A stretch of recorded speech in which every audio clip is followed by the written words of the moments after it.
All right. This is a new contest we're doing for 2020. The theme this year is Imagine Your Story. That's the summer reading theme.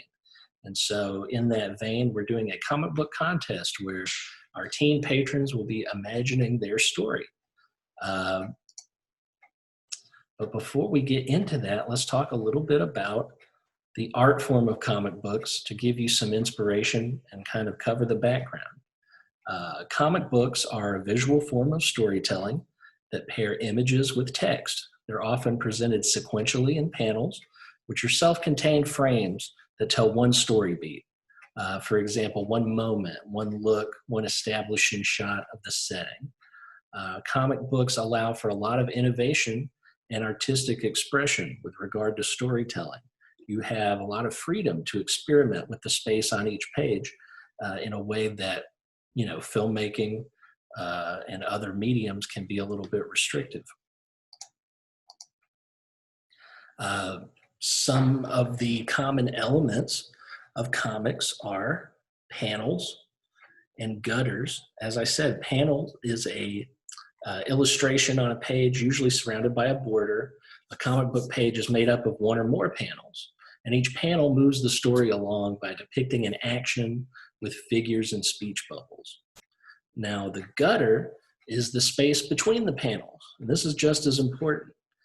These spaces can be large or small, impacting how easy it is to read the pages, but this is the place where the reader's imagination takes over and writes the portions of the story that the author and illustrator do not. So you have two panels that represent static images of an action, and the reader connects those dots in their mind as they're reading the comic.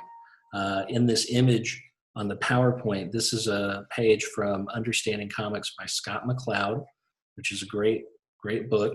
And he talks about how that space between the panels, the gutter, is host to the magic and mystery that are at the very heart of comics. In his example, you have a panel where a guy's being attacked, and then the next panel is just a wide shot of the city skyline with a screen in the background. And it's up to the reader to kind of imagine what's happening that they're not seeing. And all of that is implied by the artist, but it's up to the reader to kind of flesh that out.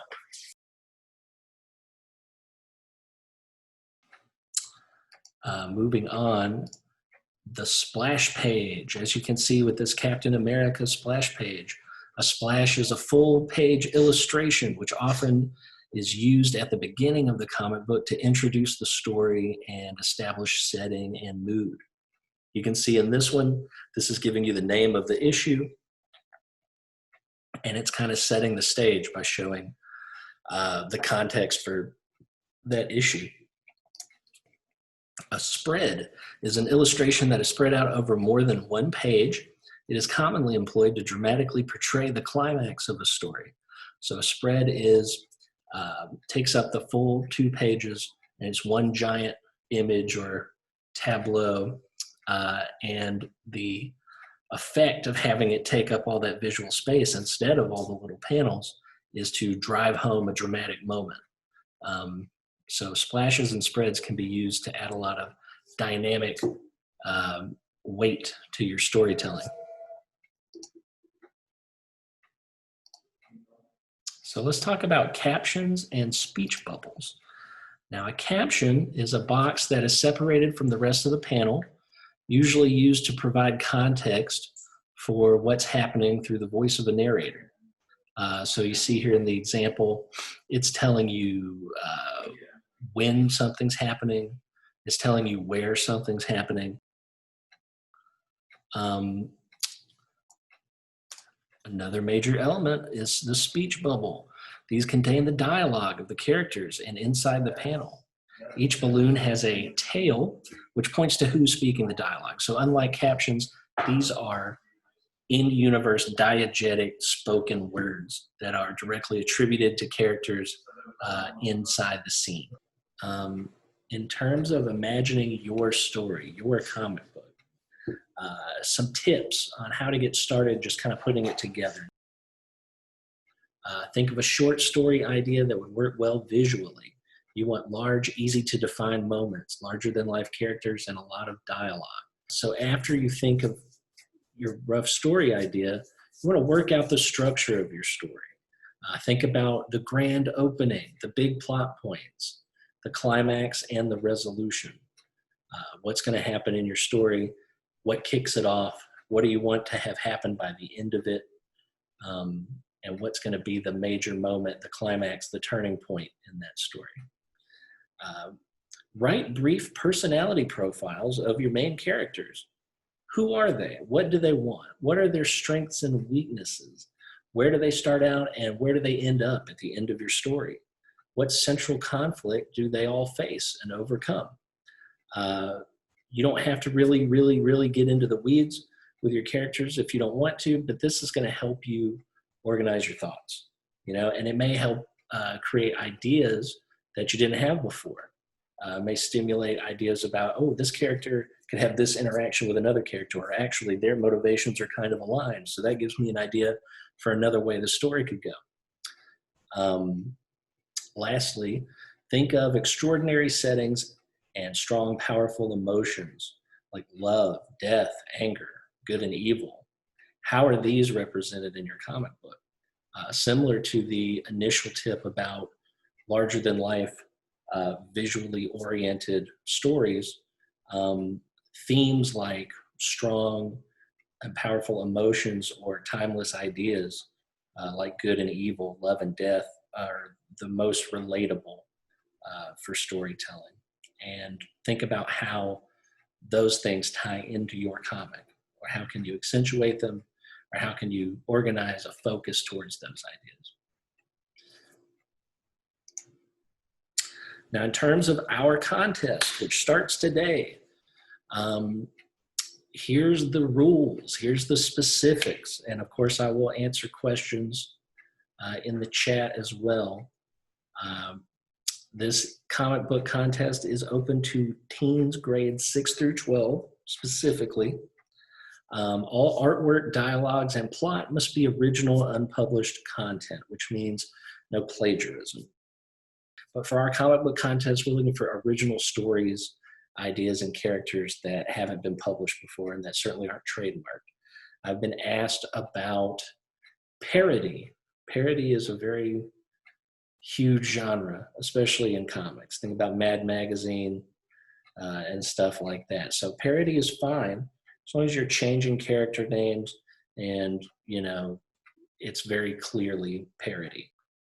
Submitted comics should be no less than 4 pages, but no more than 8 pages. And that includes a cover. So you're going to want to draw a cover for your comic, and that'll count as one of your pages. I say no more than 8 pages max because we don't want you to run out of time or get overly ambitious. Also, that makes it easier for us to reproduce if we're going to hand it out here at the library or post it online. That makes it a little more manageable. But you will have to commit to having at least 4 pages in your story. Color or black and white artwork is allowed, but full color is encouraged. We want you guys to be as creative as possible. Original computer-generated artwork is allowed, so you can draw this on the computer with drawing software and a tablet. You can do digital coloring in Photoshop. It does not have to be pencil on paper. The entries will be judged on the following criteria: artwork, plot, and originality. Artwork, we're going to look at, how much time did you spend on the art? Is it well drawn? Does it seem hastily put together? Plot, do you have a good story? Is there a beginning, middle, and an end? Is it nonsensical? These are things that are going to get taken into consideration. Originality, is it an original story? Is it something that's clearly new, original, or is it like a rehash? These are the 3 things we're going to be looking at. It'll be judged by us here in the teen department, and we may find other staff members to put in their thoughts. But these are the 3 main tenets that we're going to be looking at when we evaluate your entries. The deadline for submissions is on July 22nd. That's a week from today. We will announce the winners on July 29th. And I say here, the library in the forest reserves the right to reproduce and post submissions.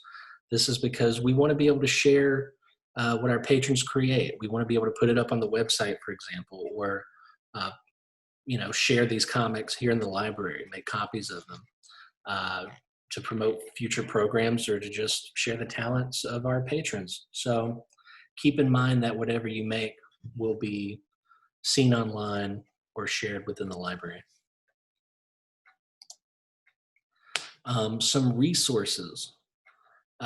These are some books that are really great if you're looking to get more background info on how to make good comics in sequential art.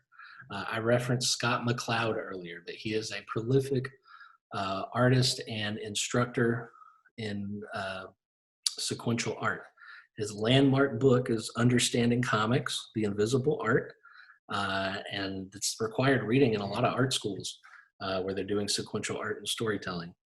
Making Comics is another book that he wrote years and years later, but gets way into the weeds with specifically the act of making comics from the ground up, writing, executing them, uh, getting them published, not just comics, but also manga, graphic novels, all that stuff.